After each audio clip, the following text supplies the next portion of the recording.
10년 동안 대한민국의 굵직한 사건들을 예언해온 무속인이 있습니다. 세월호 참사 전 그녀는 바다에서 아이들의 울음소리를 들었습니다. 코로나 이전 보이지 않는 바람이 세상을 덮는다고 경고했습니다. 그런 그녀가 올해 여름에 대해 입을 열었습니다. 물이 거꾸로 흐르고 산이 메아리 친다. 파괴의 예언이 아닙니다. 진실이 드러나는 여름이 온다는 것입니다. 그녀는 분명히 말했습니다. 숫자와 문서가 증인이 될 것이다. 지금부터 경기도 산속 신당에서 전해진 3가지 예언을 공개합니다. 박월선 무속인은 이 여름을 숫자의 계절이라 불렀습니다. 6월, 갑자기 쏟아져 나오는 것들이 있습니다. 데이터, 명단, 기록들, 우리가 스스로 선택했다고 믿었던 것들. 그것이 사실은 누군가에 의해 조종되었음을 보여주는 증거들입니다. 삭제된 줄 알았던 파일들이 되살아납니다. 숨겨둔 장부들이 세상에 드러납니다. 비밀리에 오간 메시지들이 공개됩니다. 디지털 세상에서 완전히 사라지는 것은 없습니다. 언젠가는 반드시 드러나게 되어 있습니다. 박월선 무속인은 이후 벌어질 일을 사흘의 혼란이라 표현했습니다. 첫째 날, 사람들은 믿지 않습니다. 설마 이게 사실이겠어? 고개를 젓고 외면합니다. 너무 충격적인 진실 앞에서 인간의 첫 반응은 부정입니다. 둘째 날, 분노가 터져 나옵니다. 어떻게 우리를 이렇게 속일 수 있었던 거야? 억눌렸던 감정들이 한꺼번에 폭발합니다. 거리에는 항의의 목소리가 울려 퍼집니다. 셋째 날, 혼란이 절정에 달합니다. 전국 곳곳에서 시위가 일어납니다. 마치 거대한 폭풍이 한반도 전체를 휩쓸고 지나가는 것처럼 보입니다. 그런데 여기서 예상치 못한 일이 벌어집니다. 보통의 혼란과 다릅니다. 무질서 속에서 질서가 태어납니다. 준비된 사람들이 나타나기 때문입니다. 그들은 누구일까요? 오랜 세월 조용히 증거를 모아온 이들입니다. 양심의 소리를 따라 기록을 남긴 내부 고발자들, 진실을 지키기 위해 자료를 보관해온 기자들과 시민들. 그들이 어둠 속에서 품고 있던 빛이 마침내 세상을 비추기 시작합니다. 하지만 내부의 힘만으로는 부족합니다. 나라 전체가 흔들리는 이 순간, 뜻밖의 곳에서 손길이 뻗어옵니다. 박월선 무속인은 환영 속에서 푸른 눈의 형제들을 보았다고 했습니다. 태평양 건너 오래전부터 이 상황을 지켜보던 이들이 있었습니다. 그들은 이미 알고 있었습니다. 미국과 동맹국들, 박월선 무속인이 푸른 눈의 형제들이라 부른 이들, 태평양 건너 자유의 땅에서 오래전부터 한국의 상황을 지켜보고 있었습니다. 혼란이 시작되자 그들이 움직입니다. 전문가들이 도착합니다. 데이터 복구 기술자들, 시스템 분석가들, 법률 전문가들. 그들의 손에는 한국 내부에서 찾을 수 없었던 자료들이 들려 있습니다. 외부에 백업된 기록들, 위성으로 수집된 정보들, 퍼즐에 빠진 조각들이 하나씩 맞춰지기 시작합니다. 놀라운 일이 벌어집니다. 단 일주일 만에 기본적인 체계가 다시 세워집니다. 전 세계의 눈이 한반도에 집중됩니다. 처음에는 걱정과 우려의 시선이었습니다. 저 나라가 과연 버틸 수 있을까? 하지만 곧 그 시선은 놀라움으로 바뀝니다. 어떻게 이렇게 빠르게 회복하는 거지? 7월이 됩니다. 분노의 계절이 자각의 계절로 바뀌어 갑니다. 거리를 가득 메웠던 함성이 조금씩 가라앉습니다.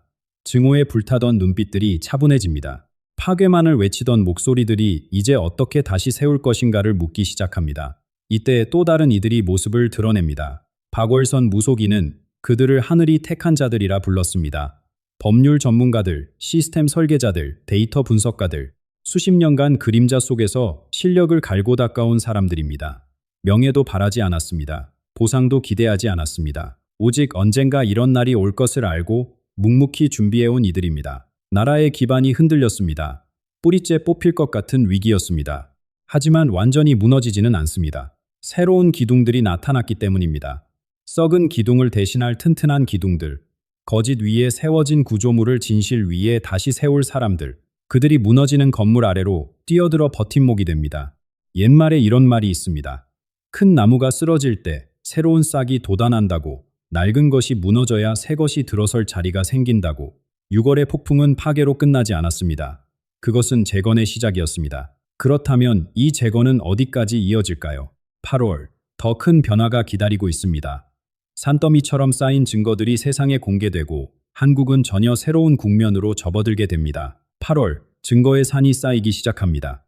디지털 파일들, 종이 문서들, 녹음 기록들, 끝없이 쏟아져 나옵니다. 박월선 무속인은 이것을 쇠로 된 머리가 진실을 토해내는 때라고 표현했습니다. 컴퓨터와 인공지능을 말하는 것입니다. 한번 기록된 것은 완전히 지워지지 않습니다. 숨겨도 어딘가에 흔적이 남습니다. 그 흔적들이 이제 스스로 말하기 시작합니다. 더 이상 부정할 수 없습니다. 더 이상 숨길 수 없습니다. 기계는 거짓말을 하지 않습니다. 감정도 없고 이해관계도 없습니다. 오직 저장된 그대로를 보여줄 뿐입니다. 사람의 입은 막을 수 있어도 데이터의 입은 막을 수 없습니다. 8월 내내 그 차가운 입에서 뜨거운 진실들이 흘러나옵니다. 9월이 되면 흐름이 바뀝니다. 우리 민족에게 전해 내려오는 삼재라는 것이 있습니다. 3년 주기로 찾아오는 재앙의 시간. 박월선 무속인은 대한민국의 긴 삼재 주기가 이 9월에 끝난다고 보았습니다. 어둠의 기운이 물러가고 밝은 기운이 들어섭니다. 거짓의 시대가 저물고 투명함의 시대가 열립니다. 밤이 가장 깊을 때 새벽이 가깝습니다. 9월은 바로 그 새벽의 시작입니다. 혼란 속에서 질서가 잡히기 시작합니다. 무너진 자리에 새로운 체계가 세워집니다. 썩은 것들이 거쳐나간 자리에 깨끗한 것들이 들어섭니다. 고통스러웠던 여름을 지나 사람들의 얼굴에서 조금씩 긴장이 풀려갑니다. 10월, 세계가 한국을 다시 봅니다. 이번에는 다른 눈으로 봅니다. 걱정과 동정의 시선이 아닙니다. 존경과 신뢰의 시선입니다. 저 나라는 스스로 거짓을 청산했다. 진실을 선택하는 용기를 보여주었다. 국제사회의 평가가 달라집니다. 투자자들이 돌아옵니다. 새로운 협력의 손길들이 뻗어옵니다. 한때 떠났던 기업들이 다시 문을 두드립니다. 신뢰를 잃으면 모든 것을 잃지만 신뢰를 회복하면 모든 것이 돌아옵니다. 10월의 한국은 그것을 온몸으로 경험하게 됩니다. 박월선 무속인은 이렇게 말했습니다. 이 해의 정화가 없으면 다음 해의 성장도 없다. 여름의 폭풍, 가을의 청산. 이 모든 과정이 하나의 준비였습니다. 무엇을 위한 준비일까요? 2027년, 치유와 성장의 해. 대한민국이 완전히 새로운 모습으로 일어서는 해가 기다리고 있습니다. 2027년, 전 세계가 한국을 연구하기 시작합니다. 어떻게 저렇게 빠르게 스스로를 바꿀 수 있었을까? 각국의 학자들과 정치인들이 묻습니다. 답을 찾기 위해 한국을 찾아옵니다. 한국의 전문가들은 이제 반대로 세계로 나갑니다. 비슷한 위기를 겪는 나라들을 돕기 위해서입니다. 한때 배우러 다니던 나라가 가르치는 나라가 되었습니다. 상처 입었던 나라가 치유되기 시작합니다. 병들었던 사회가 건강을 되찾습니다. 투명함이 새로운 힘이 됩니다. 숨기고 가리느라 낭비되던 에너지가 이제 생산적인 곳으로 흐릅니다. 부패에 들어가던 비용이 사라지고 그 자원이 국민을 위해 쓰입니다. 경제가 살아납니다. 사회가 밝아집니다. 사람들 얼굴에 진짜 웃음이 돌아옵니다. 대한민국은 더 이상 강대국 사이에 끼인 작은 나라가 아닙니다. 도덕적으로 제도적으로 세계가 본받는 나라가 됩니다. 물질적 성공만 됐던 나라에서 가치를 이끄는 나라로 바뀝니다. 이것이 진정한 선진국의 모습입니다. 돈만 많은 나라가 아니라 신뢰받는 나라, 부러움이 아니라 존경을 받는 나라.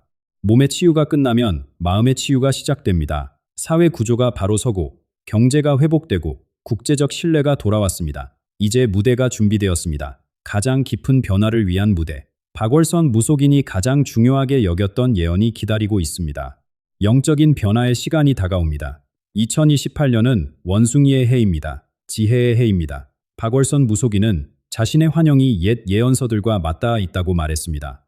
격암록에서 말한 성인의 출현, 정감록에서 예고한 새 시대의 지도자, 서양의 예언가 에드가 케이시가 본 동방의 빛, 동서양의 오래된 예언들이 한 지점에서 만나고 있습니다.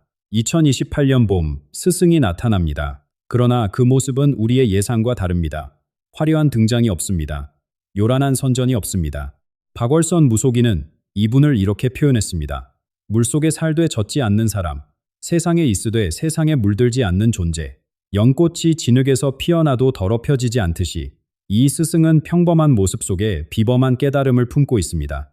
여름이 되면 그의 가르침이 퍼져나갑니다. 불교의 자비, 기독교의 사랑, 유교의 바른 도리, 따로따로였던 진리들이 하나로 모입니다. 종교의 벽이 허물어집니다. 이름과 형식이 사라지고 본질만 남습니다. 이 스승은 새로운 종교를 만들지 않습니다. 대신 영성의 시대를 엽니다. 내면의 성장이 물질의 욕심을 넘어서는 시대입니다. 사람들의 눈이 밖에서 안으로 돌아갑니다. 2029년 뿌리가 내려지는 해입니다. 전국 곳곳에 새로운 공동체들이 생겨납니다. 봉사와 자기 성찰을 중심으로 모인 사람들, 내면의 평화와 서로 돕는 삶에 집중하는 모임들, 돈과 성공만 쬐던 삶에서 벗어나 진정한 의미를 찾는 이들이 늘어납니다. 마음이 먼저 풍요로워야 삶이 풍요로워진다는 깨달음이 퍼집니다. 2030년 세계가 한국으로 향합니다. 모든 대륙에서 사람들이 찾아옵니다. 영적 지혜를 배우기 위해서입니다. 역사가 뒤집힙니다. 한국은 늘 밖에서 배워오던 나라였습니다. 문물을 들여오고 기술을 배우고 사상을 받아들이던 나라였습니다. 이제 그 흐름이 바뀝니다. 세계가 한국에서 배우러 옵니다. 대한민국이 동방의 빛적화를 시작합니다. 그제야 2026년의 고통이 이해됩니다. 왜 그토록 힘든 시간을 겪어야 했는지. 그것은 파괴가 아니었습니다. 준비였습니다. 이 새로운 역할을 맡기 위해 반드시 거쳐야 할 정화의 과정이었습니다. 박월선 무속인은 분명히 말했습니다. 한국의 운명은 하늘이 정했습니다. 그러나 전환기의 고통이 얼마나 클지는 지금 우리의 준비에 달려 있습니다. 깨어있는 사람이 많을수록 충격은 줄어듭니다. 지금 이 이야기를 듣고 있는 당신도 그 준비된 사람들 중 하나입니다. 박월선 무속인이 남긴 당부가 있습니다. 첫째, 진실을 사랑하십시오. 불편해도 외면하지 마십시오. 진실만이 우리를 자유롭게 합니다. 둘째, 돈에만 매달리지 마십시오. 물질은 도구입니다. 목적이 아닙니다. 재물을 쥐고 있어도 마음이 가난하면 아무 의미가 없습니다. 셋째, 이웃을 도우십시오. 나눔의 손길 하나가 다가올 충격을 부드럽게 만듭니다. 혼자 살아남으려 하지 말고 함께 살아남으십시오. 이 세 가지를 마음에 새기면 흔들림 속에서도 평안을 지킬 수 있습니다. 하늘이 운명을 정합니다. 그러나 과정은 사람이 결정합니다. 올해의 변화는 끝이 아닙니다. 새 시대의 시작입니다. 아이가 태어날 때 어머니가 고통을 겪듯이 대한민국도 새 시대를 낳기 위해 진통을 겪습니다. 그 고통 너머에 빛나는 미래가 있습니다. 이 여름에 나타날 준비된 사람들을 기억하십시오. 마음의 평화를 놓지 마십시오. 대한민국이 세계 영성의 중심이 됩니다. 당신 한 사람 한 사람이 이 거대한 변화의 일부입니다. 새롭고 투명하고 정의로운 세상을 만드는 일에 모든 시민이 함께합니다. 오늘 이 이야기가 마음의 작은 씨앗이 되었기를 바랍니다. 비슷한 느낌을 받으신 적이 있으신가요? 이상한 꿈을 꾸셨거나 설명할 수 없는 예감이 드신 적이 있으신가요? 댓글로 나눠주십시오. 당신의 이야기가 다른 누군가에게 위로가 됩니다. 진실의 빛은 어둠을 이기고 깨어있는 자에게 두려움은 없습니다. 이 영상이 도움이 되셨다면 좋아요와 구독 부탁드립니다. 소중한 분들과 나눠주십시오. 다음 영상에서 다시 뵙겠습니다.